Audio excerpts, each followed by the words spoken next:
I get excited about something, I buy it, and then I'm like, what? Like the Dr. Roth eye bag. Was it Dr. Roth? I forget. But the eye bag thing. What's that? You know the thing that the people put on, and then all of a sudden their eye bags immediately go away. No. Have you seen those things on TikTok? Google it, because it'll be your algorithm at some point. Now we're You recording. know what I'm talking about? You have it? Does it work for you? Can I tell you both something? TikTok is a place of nothing but bad information. Oh, it's true.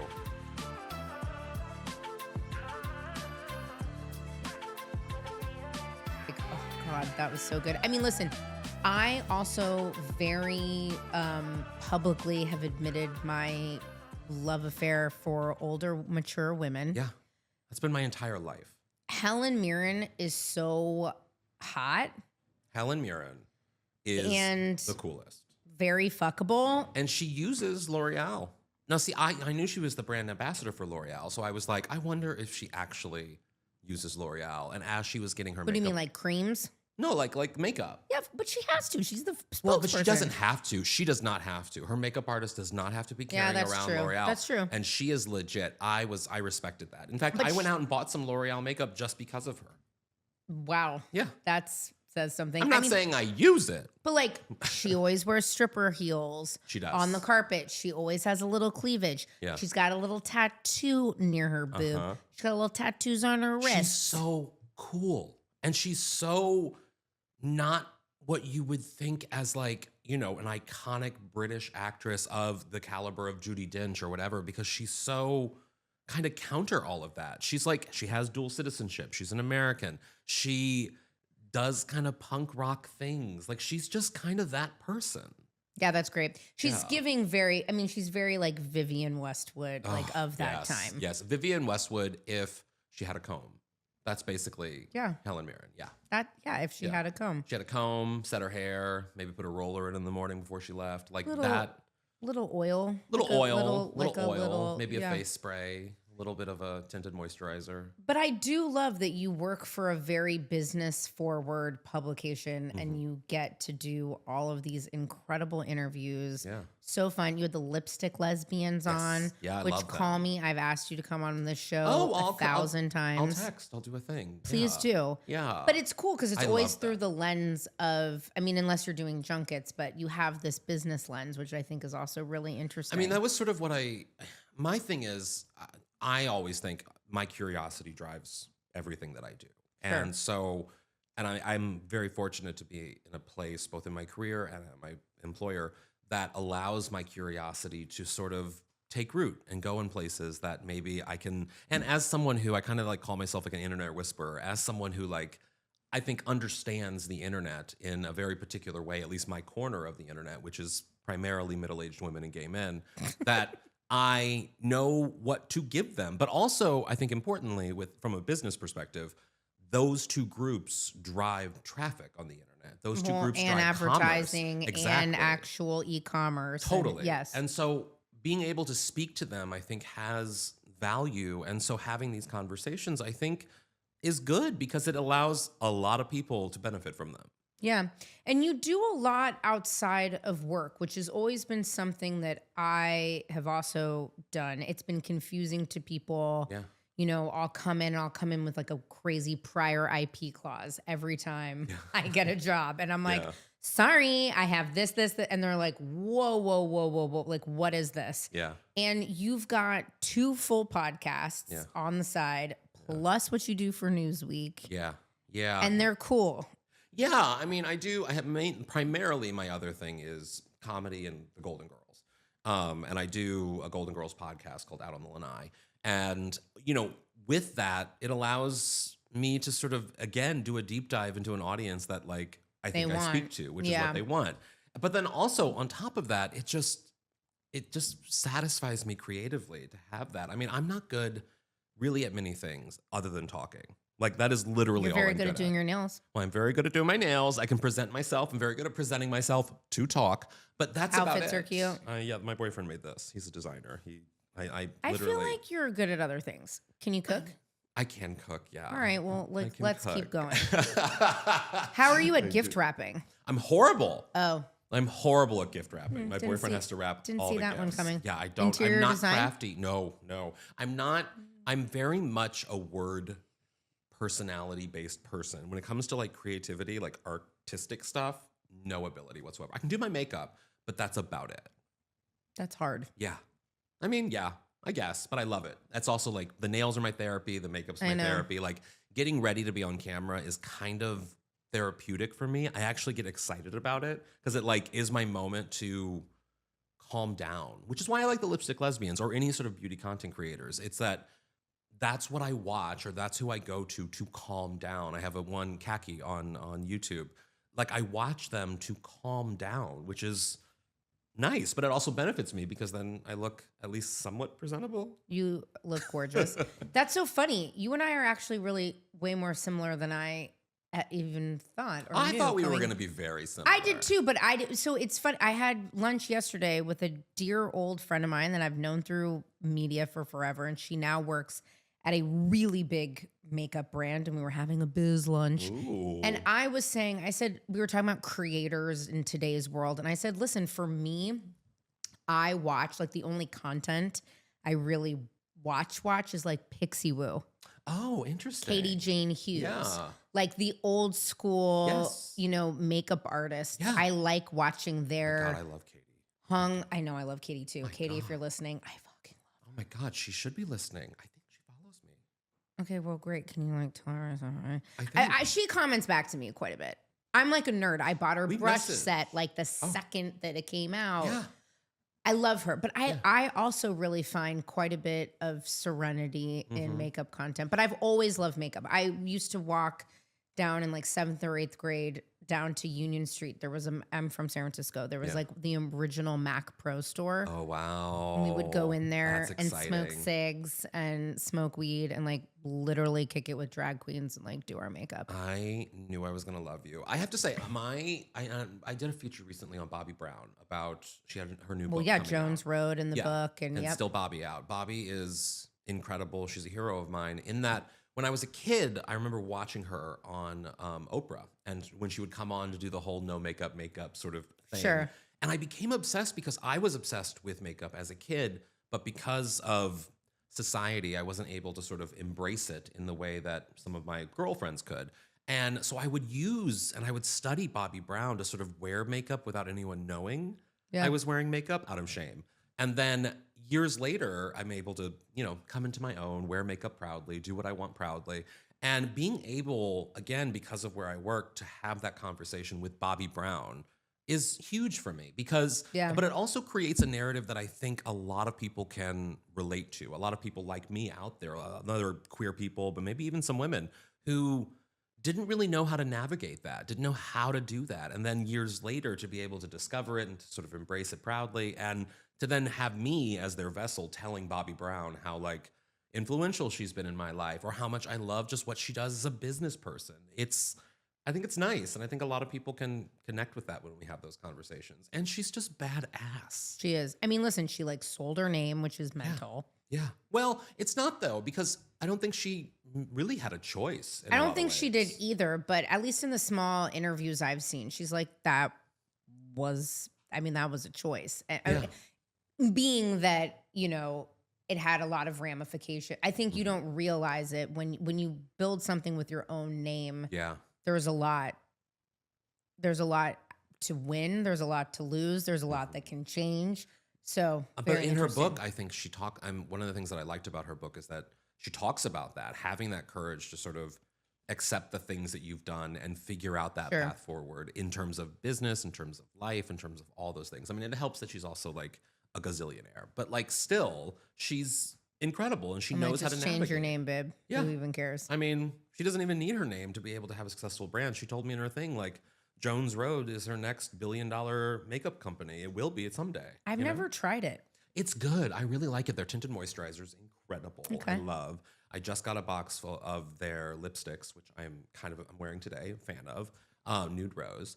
Yeah, I love Jones Road. I think it's great. And what's so funny about it, and I talked with Bobby about this, is years ago, my mom introduced it to me because that was sort of the demographic that was going for it. And then over the years, Bobby told me elder millennials, you're probably a millennial as well, right? I'm an elder millennial myself. What qualifies as an elder millennial? I think someone who's born like in the early 80s. No, I'm mid 85. Okay, great. So yeah, we're in the same territory of elder-ish I millennial. think I behave like an elder millennial. Yeah, yeah. I definitely do. I Younger know I do. ones, they're starting to go to the dark side of Gen Z for me. You think so? I famously cannot deal with Gen Z. Oh, in what way? Tell me. They're the worst. I'm Horrible in a voter. relationship with. No, he's a millennial, I guess. Like he's a millennial. Oh, we're out here robbing the cradle. Yeah, 91. 91. It's a 91 baby. That's as low as you can go. I mean, it's kind of great though because it keeps me young. That's like just passes though. It's great. I mean, Once you start getting into that 95 plus territory, well, some of these it's a wrap. homosexuals out here are dating people born in 2000, It's disgusting. which is crazy to me. Yeah, I was literally going to raves. Yeah, I wasn't going to raves. I was quite literally going to Indigo Girl concerts, but I was still out and about doing the things. I was smoking, drinking, all of the things. Yeah, 100%. Gen Z for me, terrible voter turnout. Oh yeah, well. Very anxious, horrible to manage at work. I mean, shall I go on? What is what Jodie Foster said about Gen Z? I think she said it about Gen Z actors on set just being like they're lazy, they're entitled, all that. She got in trouble for saying it, but I love that she said it. Oh my God, I love that my queen Jodie Foster said that. I've talked to her many times. I love her so much. So I just met her Yeah. in person because her wife was a guest, Alex, on the podcast. Oh, I love And- Alex. I've never met her, but I love Alex. Do you know what show show she was on? And No. she let it drop right here in No. this room. Silk Stockings. You're welcome. Tell me more. That's it. I mean, literally, I just was like Oh ripping my God. through. Wasn't David Duchovny on Silk Stockings too? Yes. Oh my God. But I 90s? know as a historian of 90s David Duchovny, full on spank bank. And I've told him such. I interviewed him. what's he like now? He's great. He's delightful. But I you're not mean, going to tell me anybody's not great right now. No. Like, I who was the won't. worst Golden Girls? Like, who was the meanest one? Oh, I will. I don't consider any of them mean, but the one who had probably the most Henri personality was Dorothy B. Arthur. Was B really the one? Well, because there's that famous story and what was so funny is I remember I was at a show in New York years ago. Rue McClanahan was promoting something. I forget what it was. And I was there. And she would tell this story. She would be like, no, don't tell anyone else. This has to stay in this room. And she has a story about she goes to see B's live show. And at the end of it, they're having a few drinks. And then B says, come closer. And she goes, Betty's a cunt. And it's the story that after she died, it became the thing that she actually told everywhere she went. It was a story that both Betty White and B. Arthur were okay with her sharing. It was just sort of a thing that she would just do. And it only came out when she died that she had done it everywhere. And so, yeah, B. Arthur might have been the most Henri of them, but they all kind of loved it. I love that. That's like, yeah, but that's like an obvious that B. Arthur was a little Henri. Yeah. I mean, like, who was the not, like, nobody, who I don't think started there the- is one of them. I really don't. You know, I recently just watched the first full season of Golden Girls. Had you not watched it before? Well, yes, but so long. I mean, Oh, yeah. See, it's a daily in my life. well, okay, well, it was almost as if watching it for the first time. As a 40-year-old woman, it was different, right? Yeah. So, and I watched, I think the first 2 or 3 episodes, and then the next day I went into work and I walked right into the TV critics office and I was like, you guys, do you know how edgy Golden Girls is? Yeah. Like, I don't even think any of I that don't would think it fly. Exactly. There's so much on the Golden Girls Sex, that I don't think would work today. Rape, Yeah. gay jokes. I mean, there's an episode like, where Betty White's character Rose gets sexually assaulted by her dentist, and then she makes him dance with the water gun, like for the mouth. It's so funny, but it's also like relatable because I'm sure that happens. No offense to any dentists, but I'm sure that happens. was she put under? I think so. She had That's laughing the gas. scariest. That's the scariest shit. The Yeah. whole like going under and then doctors like Yeah. fucking around with you. Yeah, that's pretty dark. Yeah. But yeah, that's what I mean. I was watching it and I'm like, this is very edgy. And then I Yes. went and watched because then I got inspired Designing Women. Oh my God, Designing Women. Oh my God, Annie Potts, Jean Smart. So Dixie edgy as Carter. well. It's just so good. But what's different between Golden Girls and Designing Women is that Designing Women leaned into the drama. They allowed episodes to be serious, to have serious moments. Yeah, that's true. Golden Girls, and as a comedy person, Golden Girls always ended on comedy. It was never a very special episode. It was always a very special episode that's also really funny. And I respect that a little bit more than Designing Women, although I love Designing Women. I really, as I remember being younger, loving Designing Women. But which is strange. Do you remember the 'cause Dolly Parton episode? No, but you're going to tell me right now. Oh my God. I've talked about Jean Smart and Dolly Parton about this. So Jean Smart was having a 1990 baby. It was like the episode was all about sort of having the baby at midnight or whatever. And then Suzanne wanted to make sure that like Jean's character had the baby right at midnight so she could win some sort of radio prize or something. It was crazy. Anyway. Sitting here 8 months pregnant. Yes, well, I'm like, you should watch this insane. episode. Okay. You should watch this episode. I should. Because in it, Jean has, she has a dream. And in the dream, Dolly Parton, her, oh God, what was it? Superstar guardian angel or whatever she called herself, comes to her in a dream and says, you're going to have the first baby of the new last millennium or whatever the fucking line was. But it was like a thing that Dolly Parton was in that episode with Jean Smart. You have to watch it. She looks so good. Oh. You recently talked to Dolly Parton. Yeah, about a year ago for her rock album that she had. I know. I'm very worried about Dolly Parton. I'm not. Here's the thing. When that happened, people were freaking out. And I immediately related to it because my mother is someone that if there's bad news, everyone's going to hear about it and it's going to become her problem. It's going to become her drama. I don't know anything about that with my own mother. And so seeing it, when the sisters were all out here talking the things, it just reminded me immediately of my Southern mother who just immediately takes someone else's problem, makes it her own, and becomes a big drama. When in reality, Dolly probably just had the flu. Well, she did only because we were trying to do something with Dolly as well. She did move her show. Yes. I mean, Are you going to go to Vegas? Obviously. Of course I am. There's only a few people I've driven to Vegas for. Who? Actually, only one, and it's Bette Midler. She's the only one. Drove by myself on my birthday one year to go see Bette Midler live in Vegas, and it was quite literally the best $600 some I've ever spent, ever. What would be like a surprising thing that's like very maybe traditional heterosexual male about you? Oh, that's a great question. Ooh, I get along with straight men real well. Because I think I have all brothers, that, at least immediate brothers, that I think I understand straight men in a way that I don't have to act straight. I don't have to act butch. Yet, for some reason, straight guys like me. I get it. And it works. I don't know. I don't know what it is about me, but I get straight dudes. I thought you were going to say, like, I can really chop wood. I can't chop wood. I can't do sports. I drive really well. Is that a straight guy thing? Like aggressively? No, I'm just a very good driver. Is that not? What is that? Like you're slow, like you follow the rules? I follow the rules. That's I'm safe. Very gay. Okay, then yeah, no, I Or middle-aged women. I have no straight male qualities whatsoever, although straight men love me. How old were you when you came out?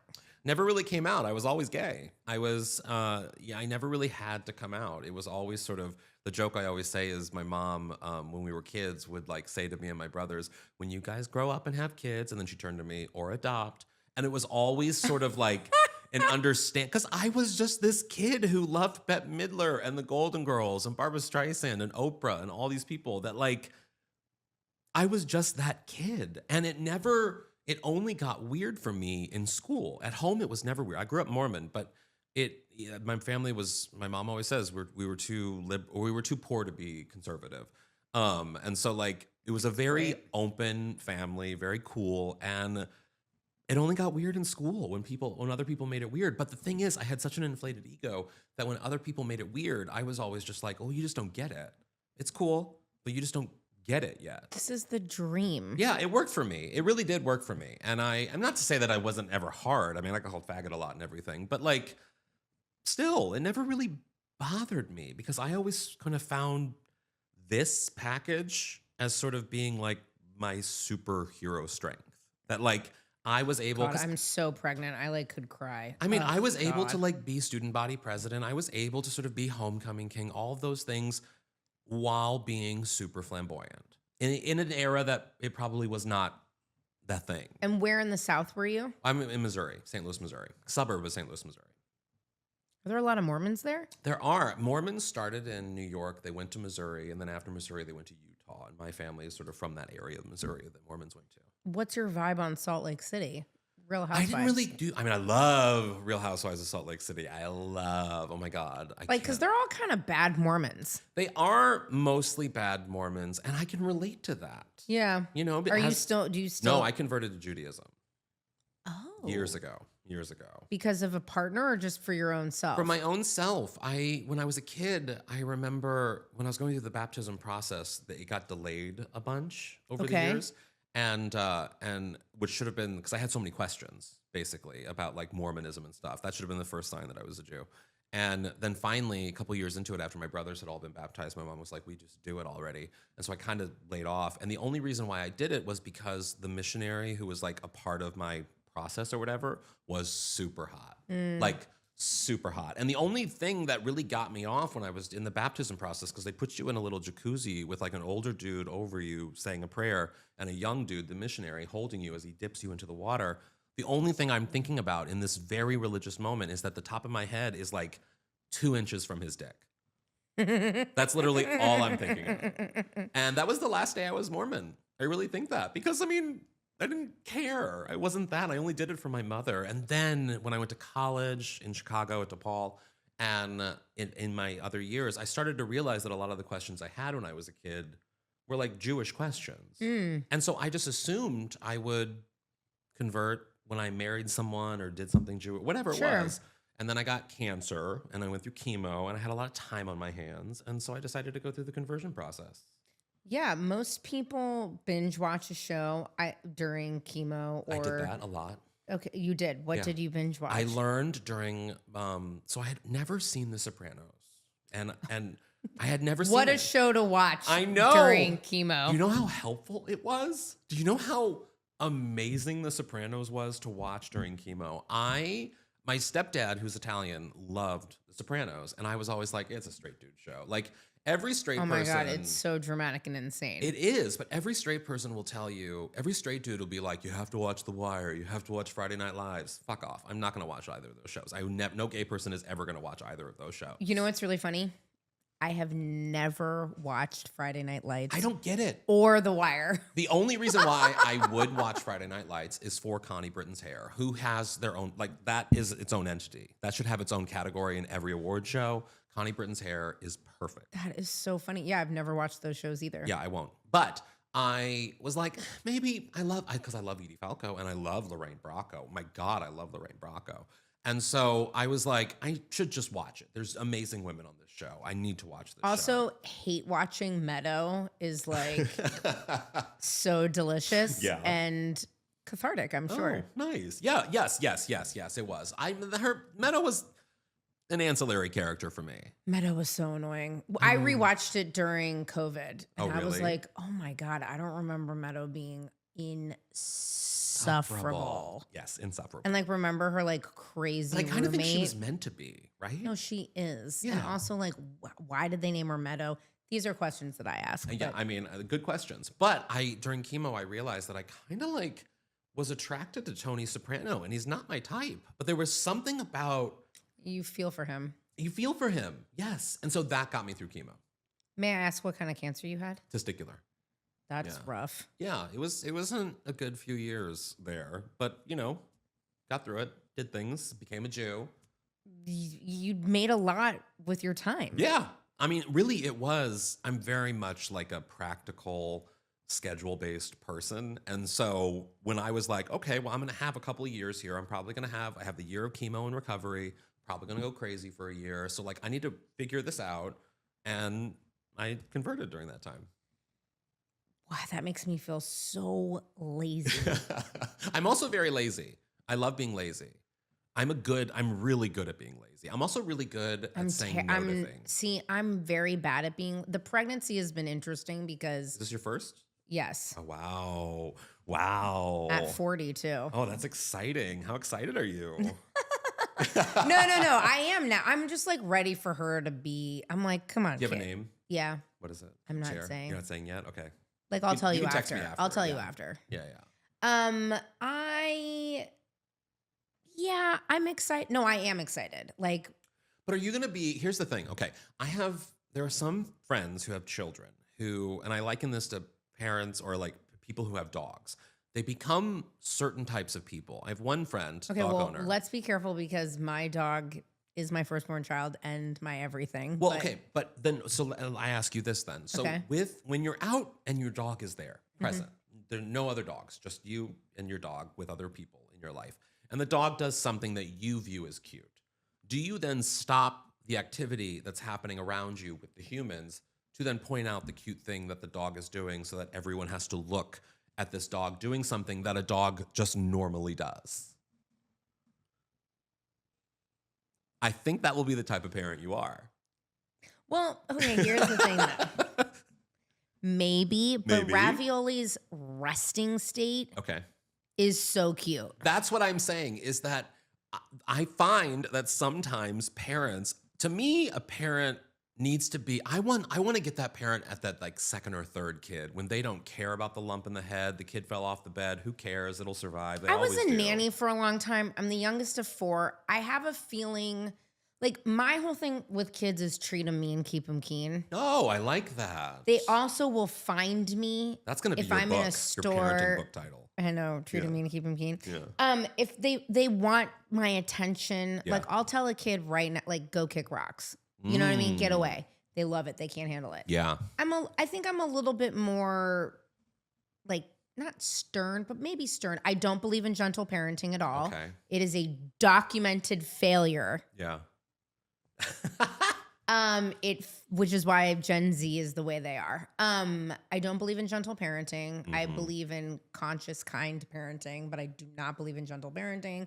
I do not believe putting your kid in front of fucking screens all the time. Like, it's probably going to be a little bit more intense than people think with me, but Ravioli is different because she's a sweet baby angel and she's also a supermodel. And I don't know. I mean, we'll see.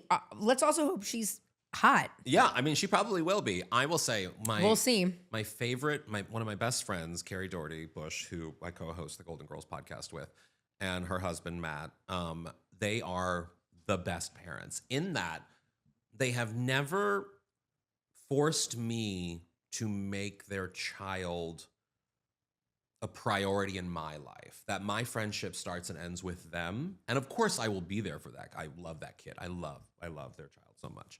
But they also know that, like, the friendship is with me. Like, they don't have to change who they are because of them being a parent. Well, that's with being me. like normal though. Yeah, I hear what you're saying. I mean, listen, here's the thing about Los Angeles. Yeah. Because we often get the question, like, do you guys have LA parents are different. LA parents are different. And here's, okay. But all these people are you getting a night nurse? Are you getting a doula? I believe doulas are actually a construct of millennial rich white women having loser fucking husbands. I believe night nursing is another white women, like, millennial upper middle class construct of, like, keeping up with the Joneses. I don't believe in any of it. It's completely insane. So, but that being said, everyone's like, do you have help? Do you have help? And we don't. We don't have family help. Yeah. It's fine. I said, here's the thing about LA though. I have 2 groups of friends. I have some friends who have kids who I legit never see anymore. Yeah, same. I have so many of those friends. Or I have all my, like, real friends. I'm just kidding. Or all my close friends that are complete fucking degenerates and, like, still doing poppers on a Wednesday. Yeah, I have like, those friends do you know what too. I mean? And so it's kind of like. But I also have the friends who are parents of children who still will make the time to go to dinner or will do the things that, and they'll work it. It won't be as often, of course, and things, of course, change. But and they'll you make accept it that. work. But they'll make it work in a way that, like, and I always tell the friends of mine who have kids, like, I'll become a present when that kid can have a full-on conversation. Like, I'm just not a baby goo goo gaga. I'm also not like look at the dog doing something sweet. It doesn't. I'm busy. Do you have a dog? No, I don't. Clearly. Yeah, but I also think Do you have any animals? I had a cat that I loved very much, but he died. But I'm not. You're not an animal person. I am an animal person. No, you're not. I will say that. There's no way. But I'm also listening, like, I'm listening to you right now. I don't want the animal to become my personality because this is pretty great. The love that I feel in my heart exploding. Well, see, with I my liken it dog. to people who obsess over astrological signs. I find. What are you? I'm a Cancer. So am I. Oh, well, you what day? What's July 9th? July 10. So I find that at parties, when someone, or anywhere really, when someone wants to pivot the conversation and talk about astrological signs, it's a replacement for a boring personality. It's things, it gives people things to talk about when they have nothing else to communicate. And that I don't I have. agree. If somebody's like low key bringing that up at a party, they're a loser. Come on. I have so many other things to talk about than my astrological sign. Why does it matter? Why are we having this conversation? Who do you like the most on the Real Housewives of Salt Lake City, and who do you like the least? My favorite is Mary. My favorite, just because she's so absurd. And yet, I also think I exist in life similarly to Mary in that in my friend group, I feel like people react to me in the way that the girls react to Mary. So on eggshells. Kind of. Oh, But okay. also, like, I don't know. So an example of this is I'm a clumsy person. I fall a lot. I'm just clumsy and Same. I flail and it's just a thing. And so now it's become a thing in my friend group where they'll hold my bags. So like if we're out shopping and I buy something, someone else will hold my bag because they know Is that something because bad. they're all Gen Z and you're an elder millennial? Maybe they're treating me like an elder millennial and I'm okay with it. I'm fully okay with it. But it's because I know I give off like for example, if I don't think anyone's gonna rob me of my cell phone with it strapped around my body because they take one look at me and they're like, that's gonna be a lot of work. Like that, Stupid. you know something like, and that's what I think my friends think of me is that like, And you think they're that way with Mary? I do. I don't think they want to ruffle Mary in any way. Who's the least favorite? Oh, what's her name? I don't Whitney. I hate Whitney. I know she's tough. I mean, no, hate's a strong word. Her Hate's a strong word. feelings. It's not, I don't hate her. I don't want to say that. I do think She's tough to watch. that it's hard for me to get into Whitney. But are you current? Oh, yeah. Because Brittany is sad. Here's the thing. Okay, yes, I agree. Because But that episode with her daughter, I'm like, dude, Tragic. you're like really tragic. embarrassing But yourself. I will admit, I like really complicated, weird people. People who You think don't, she's complicated? I think she's a fucking moron. I think she's a moron, but I also think at least that gives me something to react to. Whereas with Whitney, it's just sort of like, okay, what trauma are you coming up with now? Like what? Like I really want to get back a stripper pole in my house because I feel like I've really lost myself with Wild Rose Beauty and being a CEO. So getting tattoos and getting on a pole makes me feel like I'm back in my feelings that is right for me. it's too much. It's too much. I mean, listen, I know a lot of them personally. Heather. Ooh, who do you know personally? Heather. Oh, and love I are. Heather. I love Heather. Heather is the best so that ever was. much. I was going to interview Heather, You but it should. didn't work out because of scheduling or something. But on my end, it was You flaked on my friend Heather Gay. You know who I flaked on the other day? Can I share this? Yeah, Can I share please this? give me something 'Cause that's not just happy-go-lucky. Come on, H.Alan. I was really upset because I didn't want to flake, but I just couldn't do it time-wise. John Stamos. Like my schedule did not work with John Stamos' schedule, and it actually made me upset. because you got to work around his Disney schedule. I mean, listen, I'm a Disney person. Oh, that's right. I saw that. Yes. You are a Disney adult. I am a Disney person. I will go and to yet Disney. you don't like animals. Yeah. And you don't like children. Yeah. I'm telling you, the Disney adult thing. What about it? Break this down for me. Okay. I just don't get the being around Gen Pop at an amusement park like that. Break down Gen Pop. What are you All referring the people to? in the amusement park. Okay. General population. General population. It's too much. Okay. Also, like, I just, it's such a particular type of interest. Yeah. Like, do you watch a lot of Disney movies? Yeah, I would say I do, actually. Like, you go Yes. back and rewatch.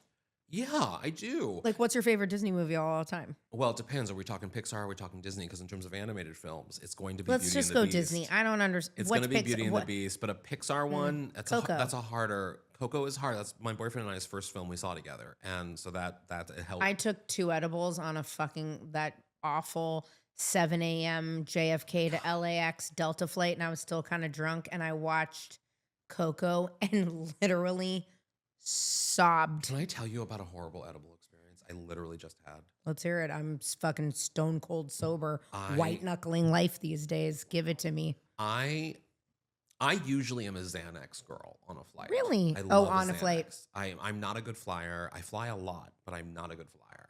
And the anxiety that comes up. But Okay. I was like doing an LA thing where I'm going to be like, I'm going to be healthy. I'm going to do something natural. I'm going to do Do you an take edible. edibles a lot?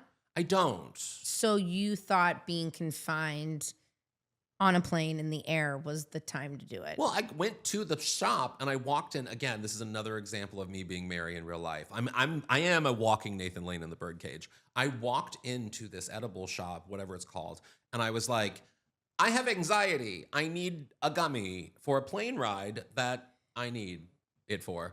And they helped me. They gave me the thing. I didn't even look at the price. I gave them. Actually, no. I had to get an ATM, so I just gave them Cash. money. And then I left, and I got on the flight, and it was only a 3.5-hour flight. So I was like, all of this is not planned correctly. well, okay. Let me tell you. Where were you even going? I was going to the Midwest, and I oh my God. I took the edible, and it was quite literally the most terrifying flight of my life. Not because of the edible, Did you but eat the because whole thing? I ate the whole thing, yes, and that was fine. That part was fine. It wasn't strong enough is my problem. The flight was the scariest flight I've ever been on in my life. Turbulence? Worse, not even, I can't even qualify it as turbulence. It was actual, like, going through a storm. It felt like the plane was dipping to the ground. Like, it wasn't even shaking. It was dipping. There was a woman next to me. My boyfriend was in the middle seat. The woman across from us, because my boyfriend was just like white knuckle, like he was just like on the chair. And I was holding the hand of the woman at the window. And she was crying and I was crying. It was so scary. Last time I'm ever taking an edible. I'm Xanaxing it all the way from now on. I mean, I think you should take edibles, just not on a plane. Yeah, I don't know. I also took it to sleep. They gave me one to sleep, and I stayed awake. We can talk about this offline. Okay, yeah. I can help with this. Please help with me. But okay, yeah, I think Coco's the best Pixar. Yes. Beauty and the I would say Beauty and the Beast holds a special place. It's a childhood. I would say also same. I Yeah. would say Beauty and the Beast is tale as old as time. Like that's a strong one for me. I Yeah. did love Little Mermaid deeply. Yeah. Little Mermaid is special for me too. Alice in Wonderland I always really enjoyed. Oh, Cinderella. Cinderella Oh my was strong. Yeah. 101 Dalmatians. No. You don't do 101. I don't. You don't like Cruella. I don't care about I it love as much. Cruella. Well, obviously Glenn Close. Yes. But no, it wasn't. Yeah, that was like we're getting out of my age. Like this is when I started to go really hard on like Kids Incorporated. Oh. And like Yeah. I wanted to be a Okay. famous person. So it was like Yes. Mickey Mouse Club. So I started to switch Where out. are you from? San Francisco. Oh, that's right. Okay, yes. I started to like switch Great out Disney museum there. the animation. There's a Disney museum in San The Francisco. Disney Family Museum is in San Francisco, right by the Golden Gate Bridge.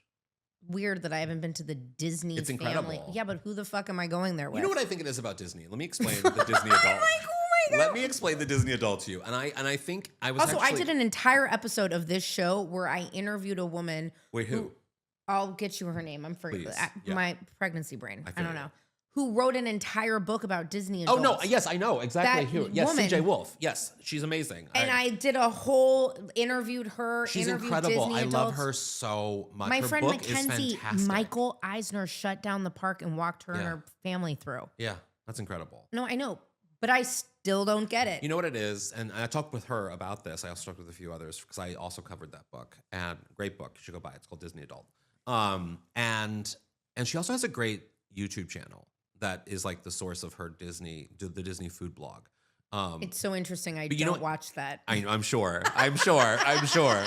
But you know what it is? I think it has a lot to do with a millennial generation in that we are a generation, and I think you could probably relate to this, that is has been fucked over a lot. Yeah. Over the past 25 years, starting with, I would argue, September 11th. Actually, no, I would argue even maybe the 2000 election of George Bush.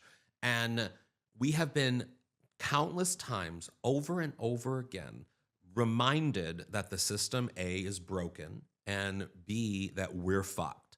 And so you have, the Bush v. Gore, you have 9/11, you have the Great Recession, you have, I would argue, the 2016 election with Donald Trump and everything that happened around the disassociation around, and then, well, not even 2024. 2016, I think, is a very special one because you had the hope years of Obama, which I think a lot of millennials responded to if they were a part of that political ideology. But then 2016 and the shocking nature of 2016, and then getting to COVID right after that, it was just and then of course everything with the housing crisis, the student loan situation, all of these things factored into a future where we're not going to have the things our parents had. We won't own homes. We won't have these things.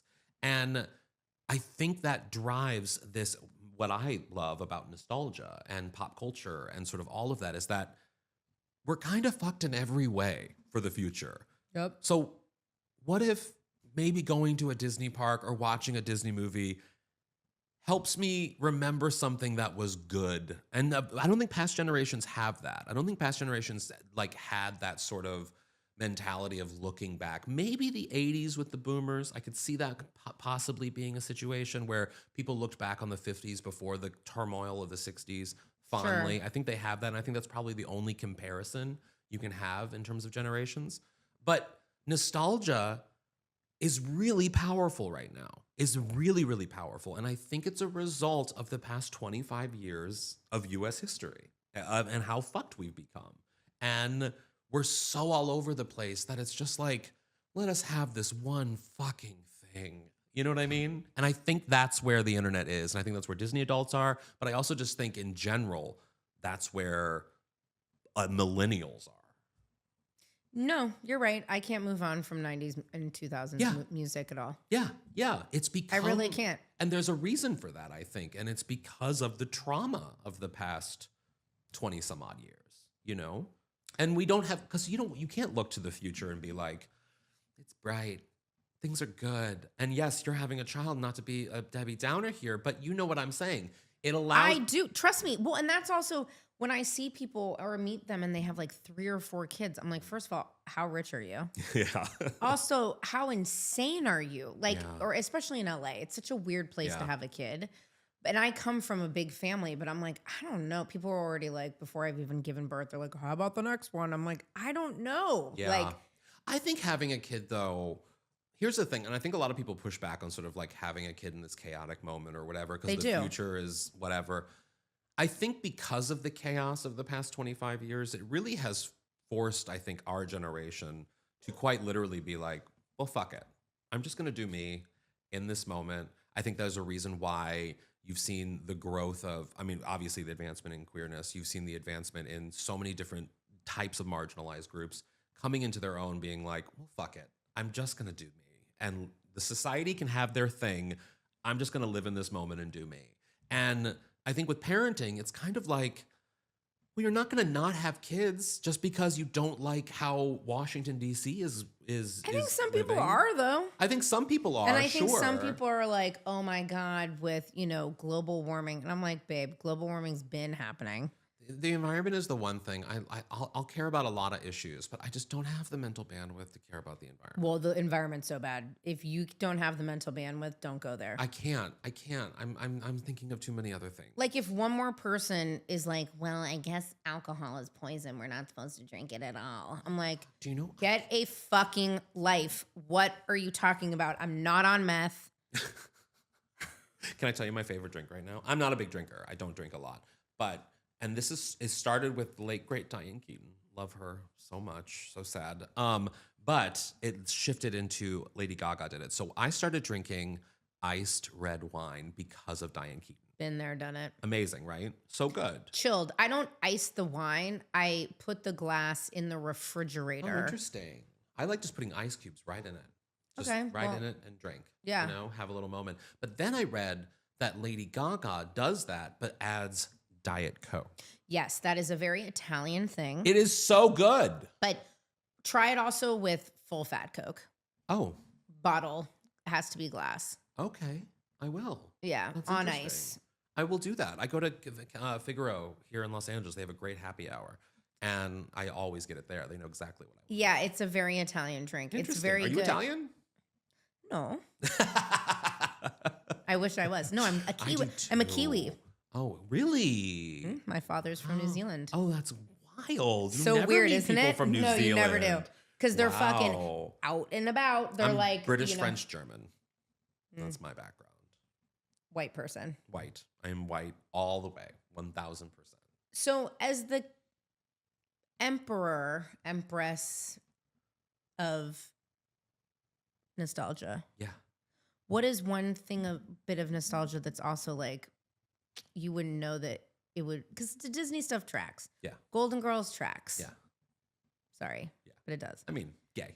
I have a tattoo of the women on my. I know. It's Yes. beautiful. Yes. What is something that maybe I always like to see, like, what would be surprising? Oh, that like nostalgic stuff that I enjoy. Or just like something you nerd out on? Presidential history. It's crazy. I know it's boring, weird. but that's what I started in politics. That's where I started my work. And I've always been a big history nerd, and presidential history is like a big thing for me. So that's how I relax, is watching like documentaries on presidents or reading stuff about presidents and the history. And it's not so much the actual person, unfortunately, Alman, that I'm fascinated. Well, that's what I was going to say. It's Like the history happening around it. Like, because to me, like with film, I was talking about this recently with Catherine Bigelow has her new movie, House of Dynamite, and I did a story on her. And I really do believe this, that films are not made necessarily, they don't make the moment. It's the moment that makes a movie or a show or whatever. And oftentimes when something hits or is popular, it's because of what's happening culturally right now. And I think with the House of Dynamite, obviously, turmoil in the world, it's a very timely moment for that film, and it's a good movie. If it had come out in the Obama years, I don't know if it would hit. I don't know if we'd be as worried about it, because there was relative stability during that period internationally, while considering, with the exception of Iraq. And so like the moment makes the project. And for me, that nerdiness of presidential history is like more about what was happening in that era for that president. Yeah. What do you think? What kind of era are we going to have a female president? Oh, I think it's going to be accidental. Yeah, me too. I think it's going to be a vice president becomes president situation. Unfortunately, we live in super chaotic times, and I don't think that's going to change anytime soon. But also historically, if you look back, like, shit was pretty chaotic in the years right after the Civil War. Shit was pretty chaotic in the years right before the Great Depression. Like, there was there was a lot of excess happening, of course, but there also was like a different president every 4 years before. People forget that, before FDR. Like, it was not someone that consistently had 2 terms and they went on. Wilson was the only one before that. So during the 20s, it was always like a different dude. And we lived in chaos before. Like, this isn't new for US citizens. And so I think it's interesting to sort of look back at more chaotic times and see how people responded to the chaos of those times. Sure. And how they lived, Well, they were on drugs. A lot of them were, yes. Not even knowing it. Drinking Coca-Cola with cocaine. That's you see what I'm saying? With a little red wine with on a ice. little red wine on ice, just sitting there. Just glub, glub, glub, glub, glub. Cholera. Do you think a Golden Girls remake would ever work? No, but I do know who would be in it. Thank you. Next follow-up so question. one of my best friends, name drop, is Alaska Thunderfuck from Drag Race. We love Alaska, who actually, I don't know if she still lives there, but used to live around the corner from me in Glendale. She does not. Yeah, bummer. I won't say where. But she it's actually very close to here. But I'm on my Golden Girls podcast is on her network, Mom Network, which is part of Forever Dog. And we've talked about this casting quite a bit. I do feel strongly that Sally Field would be a part of it in some capacity, probably as Sophia. I don't know. I think Allison Janney would be a part of it, potentially as a Dorothy situation. I think Loretta Devine would be a part of it as a Rose situation. That leaves the Blanche. And for me, I can go in a lot of ways with that. I could see Angela Bassett as a part of it. I could also see, I could even see, Chris is crazy, but I could see a Jennifer Lopez. I could see her being a Blanche. She's of the age. Because she has to be a little bit younger than the other women. And J-Lo would be in that mix of what Rue McClanahan's age You was. think J-Lo could be Blanche? There's also that meme out there which pisses me off so much, where people say this was 50 years old as a woman in 1985, and and they show a picture of J-Lo and Rue McClanahan, and I'm just like, fuck you and everything about you for putting this out there, but I think it would be incredible for that meme to become reality. Yeah, interesting casting. Right? Allison Janney makes sense. Did you see her ducking and dodging those questions on Watch What Happens? Did I see? I interviewed her the day before, which that will come out soon. I'm probably already out by the time this comes out. I don't know. But yes. I asked her about, for Palm Royale, her character, Evelyn. Did you watch The West Wing ever? Were you a West Wing? Okay, so remember the episode where she does the lip sync of the Jackal? Yes. Okay, I asked her if CJ Craig had the Jackal, what would Evelyn have as, for her, what's her Jackal? And she said something about Frank Sinatra, and we started singing Frank Sinatra to each other. That's beautiful. She's amazing. She is. She ducked the. I was impressed. She is a genius. She is everything. Allison Janney is the reason, the start and the finish of everything. I love Allison Janney. When she won an Academy Award, it was the hardest year ever because it was two television women that I am obsessed with. Allison Janney and Laurie Metcalf. That was my Sophie's choice. She was up for Lady Bird. Laurie Metcalf. Allison Janney was up for I, Tonya. She won. Allison won. Obviously. She was so good in I, She was so good. She was so good. But it was, for every homosexual out there, that battle between Laurie Metcalf for Lady Bird and Allison Janney for I, Tonya was our Sophie's choice. There were fights in the bars of America over Allison and Laurie. It was a Xanax-ridden time. It was stressful because I didn't know one of them was going to win. They were both in the lead to win. And Allison had won most awards, and I want Allison to win, but I also want Laurie Metcalf to win. Also a great person to win, too. Oh, my God, Laurie Metcalf is everything. But the thing is, Allison deserved the Oscar. She needed the Oscar because Laurie doesn't need the Oscar to continue on and do the great things that Laurie does. Allison needed it for the world to recognize what every other homosexual had recognized for years before. True. And I think the world opened up to the brilliance that is Allison Janney in that moment.